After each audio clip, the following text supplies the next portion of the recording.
왜냐하면 이런 것도 안 하고 병원에 가서 문진표 작성 안 하고 그냥 나 배 아프니까 배 아픈 약만 줘 하는 경우가 되어버리기 때문에 다 증권을 수거하고 그거를 정리해서 이런 작업을 제가 합니다. 이거는 제가 그 다음에 하는 작업이 이건데, 이거는 우리가 누구나 살아가는 인생선이에요. 그래서 단거리, 그러니까 짧게 한 달 살면서 1년, 2년, 3년, 10년, 20년, 30년을 살아가는 우리네 인생선이에요. 근데 우리네 인생은 리바이벌은 없습니다. 그래서 이게 저희 집 거예요. 근데 보통 저희는 맞벌이고 저희 신랑은 사업을 하기 때문에 수명이 짧을 수도 있고 길 수도 있고 그렇겠죠. 근데 이거는 누구나 여기 앞에 제가 아까 나눠드린 거는 빈종인데 본인들 걸 한번 작성을 한번 해보세요. 우리 집을. 그래서 내 나이, 그리고 첫째나 막내가 대학 입학하는 시점, 그리고 내 사회적 정년이에요. 은퇴가 아니라 내가 이 업을 아니면 또 다른 업을 언제까지 유지할 수 있을까 하는데, 업을 굉장히 70, 80세까지 하시는 분들은 드물어요. 그래서 사회적 정년이라는 게 있어요. 그래서 내가 과연 몇 살까지 일을 할 수 있을까라는 고민을 한번 해보시고요. 그 다음에 이제 은퇴를 하고 노후 생활이 시작되는 단계가 있어요. 그래서 저기 보시면 2018년 남자 평균 수명이 80.98세고 여자는 좀 더 오래 살죠. 87세가 넘습니다. 근데 이거는 앞으로 계속 길어지기 때문에 생각보다 진짜 100세 시세가 올 수 있을 것 같아요. 그래서 저는 제가 100세 정도는 살 수 있을 것 같은데 점을 봤더니 91세까지 산다고 하더라고요. 그래서 이렇게 하는데 위에 보시면 저축기간이 있고 집중소비기간이 있고 노후가 있는데, 이거는 개개인별로 자산 현황이나 여러 가지 틀리지만 첫째나 막내가 대학하는 입학 시점부터는 굉장히 큰 목돈이 뭉탱이로 들어가기 때문에 사실상 저축 가능한 시기가 아니고 그때까지 쓴 것으로 인해서 집중 소비 기간이 시작되는 거예요. 그래서 그 아이가 대학을 막내까지 졸업을 하면 실질적으로 우리가 노후가 되는데, 과거에는 노후가 그리 길지 않았어요. 그래서 환갑잔치도 하고 했는데 요즘에 환갑잔치 하면 다 욕먹죠. 그만큼 인생이 길어졌다는 거야. 그래서 앞에는 벌 수 있는 기간은 짧아요. 취직도 늦게 하고. 근데 뒤에 우리가 굉장히 긴 노후는 오래 써요, 생각보다. 그래서 여러분들이 생각하는 것보다 노후 자금은 굉장히 많이 들어갑니다. 밥만 먹고 살아도. 근데 거기에다가 내가 레저라든지 취미활동이라든지를 즐길 거면 이거를 어떻게 준비를 해야 될까? 이 기간에 대한 생각, 그리고 투자 상품에 대한 생각도 많이 있으셔야 돼요. 그냥 무조건 열심히 살면 되겠지라고 하면, 일본에 우리가 10년 우리가 늦어졌다고 보통 말을 하는데, 요즘에 어제 신문에 읽은 게 일본 거지가 나오더라고요. 그래서 일본 거지는 원래 못 살았던 사람도 있지만 자산가들이나 이런 분들도 계세요. 근데 그분들이 왜 거지가 됐냐면 잘 계획하지 못해서 그냥 무턱대고 꽃감 빼먹기 해서 그렇게 살아서 그런 삶을 사는데, 저는 제가 만난 분들은 그렇게 안 살도록 하는 게 제 목표입니다.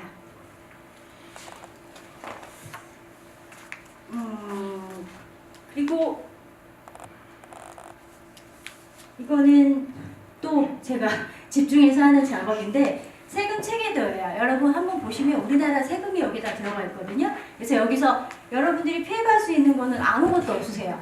그래서 보시면 이자소득세 배당 해당하시는 분들이 있으실 거고, 종합소득세, 근로사업, 연금, 기타 소득세가 있을 것이고, 연금소득세, 퇴직소득세가 있을 것이고, 그 다음에 이제 맨 마지막에 증여와 상속세금이 있을 거예요. 근데 여기서 종합소득세는 제가 어떻게 해결을 못 해드려요. 월급 좁게 받게 하거나 많게 받거나 할 수는 없는데, 나머지 이자소득이라든지 연금소득이라든지 증여 상속에 대해서는 줄여드리거나 아예 안 나오게끔 플랜을 짜드려요. 그래서 그런 것들은 하루아침에 이루어지지는 않아요.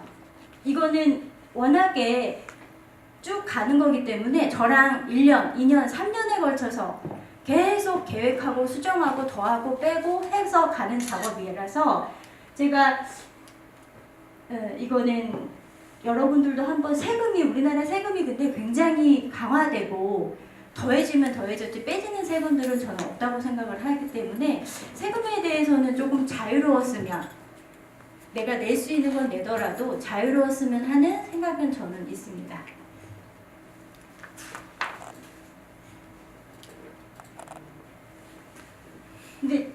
모르시는 부분이 있는데 제가 고객 상담하면 항상 얘기하는 게 노후에 세금, 그러니까 노후에 계속적인 지출이 되게 많이 돼요. 그래서 노후에 생각보다 많은 지출이 되는데 그 중에 한 가지가 건강보험료라고 저는 말씀을 드리거든요.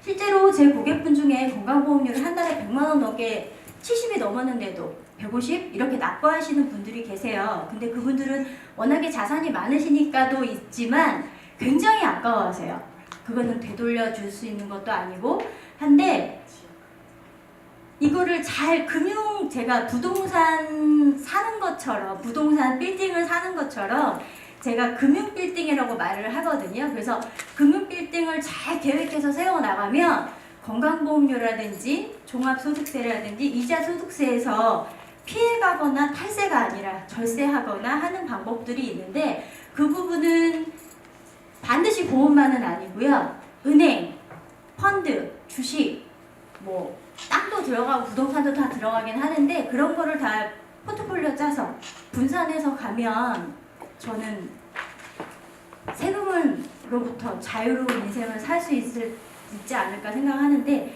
저도 사실 절세, 탈세, 불법적인 걸로 뭐를 많이 만듭니다. 근데 안 걸리면 됩니다. 안 걸리지 않으니까 그렇게 하는데 고객분들한테도 항상 얘기를 해요. 정직하게 그렇게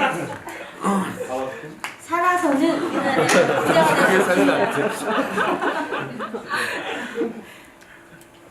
그래서 여러분 생각하는 부자는 어떠세요? 100억, 200억, 뭐 30억, 40억? 어떤 분이 저한테 그러시더라고. 너는 얼마를 벌고 싶냐? 이래서 많을수록 좋아요 이랬거든요. 그랬더니 많아도 하루 세 끼 먹고 할 수 있는 거는 막 별로 없다 생각보다 이렇게 얘기하시는데 제가 고객들한테 항상 얘기하는 게 이거였어요.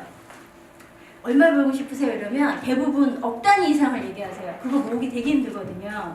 근데 그냥 너무 뉴스 같은 데서 막 이명박 막 그렇게 나오니까 몇백억은 너무 쉬운 돈처럼 생각하시는데 사실 몇천만 원 내 통장에 있는 것도 되게 어려운 일이거든요. 그래서 제가 생각하는 부자는 인생을 살면서 필요한 때에 필요한 만큼의 돈이 있다면 그게 부자인 것 같아요.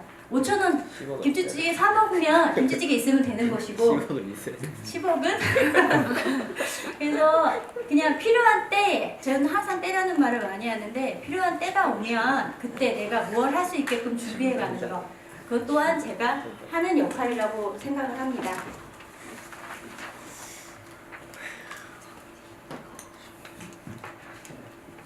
그래서 이때를 같이 만들어가고 고객이 탄탄한 인생을 살 수 있도록 도와주는 것이 보험인으로서의 제 역할입니다.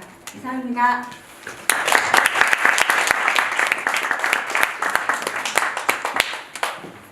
질문 있으신가요? 저요. 네. 첫 번째 화면 포트폴리오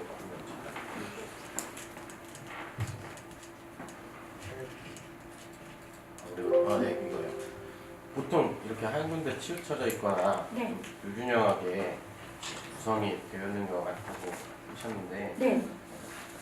어느 정도 다 어느 위험성에 대해서 대비할 수 있게끔 포트폴리오를 재구성하는 걸 제일 우선적으로 생각하신다 했잖아요. 저도 뭐 충분히 공감하고 저도 리스크를 대비하는 사람이기 때문에 근데 제가 알기로는 네. 그 각종 이 사고 사유 그러니까 그 보험 사유라고 하죠. 보험 사유마다 위험률이 다르기 때문에 납부해야 되는 그 보험 금액도 사실 다 천차만별로 알고 있어요. 그러면 당연히 이렇게 구성되어 있던 걸 이제 균형을 맞춰서 재구성할 때 이 가감이 있을 거 아니에요. 네. 그 가감이 있어서 보통 좀 이제 추가 비용이라든가 아니면 뭐 줄여드는 금액이라든가 이런 게 그냥 평균적으로 좀 부담이 많게 되면은 사실 보험이라는 게 또 효과성도 좀 효율성도 따져봐야 되잖아요. 이런 게 다 어느 정도 조율을 해주시는 건가요? 네. 금액이 클 수도 있고요. 네. 작을 수도 있는데 제가 말하는 건 그러니까 보험은 통계처럼도 가요. 그래서 제가 항상 통계다라고 얘기하는데 왜냐하면은 기왕력이라든지 가족력이라든지 이런 것도 있지만 통계로 많이 가거든요. 그래서 통계 수치에 가는데 저는 생각하는 게 기존의 보험증권을 막 다 없애고 이런 거 전 정말 싫어하고 그냥 빼고 더하고는 할 수 있는데 사실 빼는 게 그렇게 금액이 클 수도 있고 작을 수도 있어요. 그러면 동그라미를 맞춰보자는 거예요. 한쪽이 치우쳐 있는 걸 그 직업이라든지 그런 특성에 맞춰서 조금 동그랗게 변형을 해보자라는 주의고 비용 때문에 어쩔 수 없으면 알고나 있으라는 거예요. 동그라미 그냥 좀 그쵸? 작게 만들죠. 작게 만들건 크게 만들건 그거는 그 사람의 재력이나 이런 것들에 파인 거고 가급적이면 이렇게 편중되어 있지 않고 다 이렇게 가게끔 그래야지 안정적으로 되지 않을까 싶어서 저는 사실은 암보험 같은 경우도 저는 암진단금이 1억 5천이 넘어요. 근데 그게 저는 많다고 생각을 안 하거든요. 근데 그렇지 않은 분들도 있어요. 그러면 그걸 맞추려고 하지 않아요. 왜냐면 그분은 그렇게 할 수가 없는 상태면 500만 원이어도 다른 데로 이렇게 같이 둥글어서 갈 수 있게 해주면은 좋을 것 같아서 저도 제 암보험이 되게 많은데 18,000원부터 그냥 소멸성으로 10만 원 넘게 내는 것도 있으니까 그냥 고객들 그 주머니 사정에 맞춰서 그거를 계획해 드리는 게 제일 좋은 것 같습니다. 알겠습니다. 아까 그 페이지 중에 금융 빌딩을 만드신다고 그러고 네. 이제 건강보험 내기 아깝다라고 말씀을 하셨는데 네. 그걸 조금 더 왜 금융 빌딩을 지으면 그냥 부동산 빌딩보다 건강보험이랑 적게 나오나요? 그걸 조금 더 설명해 주셨으면 좋겠어요. 그러니까 부동산으로만 가지고 계시는 분들은 그냥 마음만 좋은 거지 현금도 없으시고 세금이 각장 보유세나 이런 것들이 너무 많고 그리고 나라 정책이 어떻게 바뀔지 모르잖아요. 사실은 좋게 바뀔 수도 있고 나쁘게 바뀔 수도 있어요. 근데 너무 치우쳐진다는 거죠. 그래서 저는 그거를 조금 반을 털어내고 금융빌딩을 만든다는 건 뭐가 됐든 세금에 관해서 자유로우면 된다 저는 생각을 하거든요. 그래서 아까 말씀드렸듯이 뭐 부동산은 요즘에 건강보험이 소득 중심으로 체계가 개편된다고 하더라고요. 그래서 뭐 재산이라든지 자동차 같은 게 비중이 점점 줄고 소득 중심으로 개편이 된다고 제가 말을 듣고 있어서 그러면 그게 어찌 보면 합리적일 수도 있다는 생각을 하는 거예요. 부동산만 갖고 계신 분들은 현금이 별로 없으니까 괜히 보험료만 계속 많이 내는 것보다는 소득 중심이 맞지 않을까라는 생각을 하는데 그렇다고 가는 소득 중심일 때는 내가 어떨까라는 생각을 저 먼저 했거든요. 그러면 저는 소득 중심일 때 과세가 되지 않는 상품을 저는 많이 갖고 있기 때문에 저는 되게 좋다고 생각을 해요. 이만큼은 비용이니까 세금을 내면 된다고 생각을 하는데 금융빌딩은 쉽게 말하면 그러니까 과세되지 않는 비과세 상품으로 한층 한층 싼다고 생각하시면 되세요. 처음부터 30층짜리 고속 빌딩을 사면 너무 좋겠지만 그럴 수 없잖아요. 그래서 자기의 때에 맞게 나는 지금 지하밖에 못 살아. 그러면 지하 한 층 만들었다가 열심히 살아서 때가 됐을 때 1층, 2층, 3층, 4층을 세워가자 저는 금융빌딩을 그렇게 말씀을 드리는데 그렇게 하면 건강보험료도 안 내게 되고 뭐 당장 연말정산이나 이런 거 혜택은 못 받지만 계속 이자 소득이 느는 거에 대해서 여기 아까 종소세라든지 이런 이자 배당 소득에 해당하지도 않게 되겠고 그래서 그것들을 적당히 나눠드리는 역할을 하는 것에서 너무 한중대 치중되지 않게 그것도 마찬가지로 그래서 저는 현금이 많은 걸 제일 좋아합니다. 조금만 그 첨언을 드리면은 그 부동산은 갖고 있으면 건강보험료가 부과가 돼요. 금융재산은 갖고 있으면 건강보험료가 부과가 안 돼요. 그래서 아마 그래서 금융으로 갖고 있으시면은 건강보험료가 상대적으로 저렴하게 나오실 거고요. 금융소득으로 건강보험료 과세가 되려면은 이자 배당 소득이 연간 7,200만 원 넘어야 되거든요. 이자 배당 소득이 7,200이 넘으려면 원본이 얼마나 있어야 돼요? 엄청 많아야 될 것 같은데. 계산해보세요. 20억? 30억? 김동훈 대표님 오피스텔 사셨죠? 이제 건강보험료 오릅니다. 20억. 저쪽에서는 이쪽으로 안 나옵니다. 그거에 대해서 조금 설명드리려고 해요. 그래서 사시라니까. 아닌 범죄는 아니죠. 예상 일단 그게 궁금한데 뭐 그런 보험사의 지급 정책이 자꾸 이제 뭐 짜진다. 예전에 뭐 이렇게 보장해준다고 했는데 막상 뭔가 그 질병을 얻고 나서 청구를 하려고 했더니 막 안 해주는 경우도 뉴스에 많이 나왔잖아요. 그런 부분들은 사실은 이제 보험사의 리스크일 수 있는데 그런 것들은 어떻게 해결할 수 있을지. 제가 항상 그런 뉴스를 고객분들이 말씀하시거나 할 때 제가 얘기하는 게 있어요. 보험 가입하실 때 제대로 고지하셨냐. 이건 말 안 해도 되겠지 하고 고지 의무라는 게 있으니까 보험은 모든 금융상품 중에서 가장 거절이 많은 금융상품이에요. 내가 월 10만 원씩 납입할게. 매월. 해도 보험은 거절이 나와요.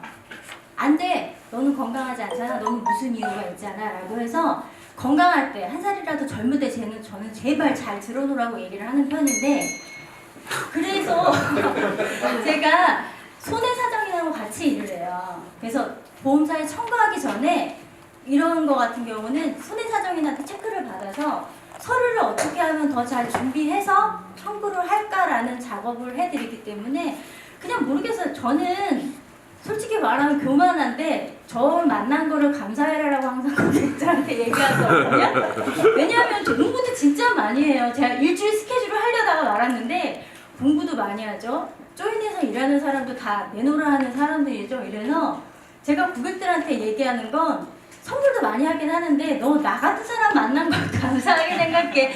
맨날 이러거든요. 근데 그것도 저 하나의 프라이드라고 생각합니다. 감사합니다. 네.